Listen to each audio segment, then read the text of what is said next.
Փաստ օրաթերթը գրում է. այն ինչ հունիսի 10-ի լույս 11-ի գիշերը տեղի ունեցավ Զվարթնոց օդանավակայանի տարածքում առանց չափազանցության կարևոր և առանցքային նշանակություն ունեցող վերքաղաքական իրադարձություն էր։ Հազարավոր մարդիկ վրդովված հայ առաքելական եկեղեցու և վեհափառի հասցեին Նիկոլ Փաշինյանի արած արտահայտություններից ու սպառնալիքներից, չնայած ուշ ժամին գնացին օդանավակայան, որպեսզի դիմավորեն աշխատանքային այցից վերադարձող ամենայն հայոց կաթողիկոս Գարեգին II-ին։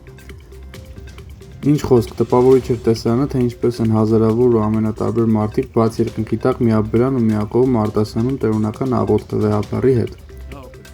Ժողովուրդ օրաթերթը գրում է. նախորդին ԽՊՀ վարչության նիստի թեմաներից կարելի է ասել գլխավորներից մեկը եղել է կաթողիկոսի հեռացման հարցը։ Ժողովուրդ օրաթերթի իշխանական աղբյուրները փոխանցում են, որ ՔՊ վարչության գրեթե բոլոր անդամները պնդել են, որ ճնշումները պետք է շարունակել։ Ըստ մեր տեղեկությունների, ճնշումները կմեծանան բոլոր այն ընդդիմադիր ուժերի վրա, որոնք նախորդին գնացել են օդանավակայան ու դիմավորել Գարեգին II-ին։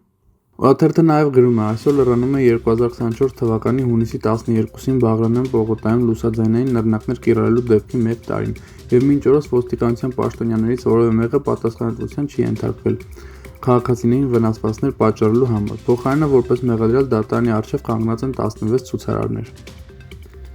Հրապարակ օրաթերթը գրում է. ՔՊ վարչության անդամներին Նիկոլ Փաշինյանը հրահանգել է ավելի մեծացնել եկեղեցու դեմ ճնշումը, հոգևորականներին վերագրվող զարհուրների պատմություններ նետել, դաշնյարդերի պատերազմ վարել, ամեն օր թունավորելով ու վարկաբեկելով եկեղեցու սպասավորներին, իսկ երբ ժամանակը գա, նաև ապացույցներ, փաստեր կհրապարակեն, որոնք ձեռք են բերվել իրավապահ մարմինների ապօրինի հրահանգներ տալու և մարդկանց անձնական կյանքի գաղտնիությունը խախտելու հետևանքով։ Առայժմ դեռ հապաղում են բացահայտումներ անել, վախենալով, որ հանրության համբերության բաժակը կարող է լցվել և հակառակ էֆեկտը լինել։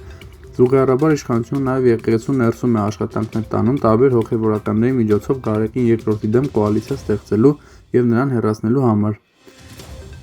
Սակայն այս պահի դրությամբ նման հոգևորականները, ըստ մեր աղբյուրների, դեռ փոքրամասնություն են և դժվար է կարողանան մեծամասնություն դառնալ ու եկեղեցու ներսում իշխանափոխություն իրականացնել։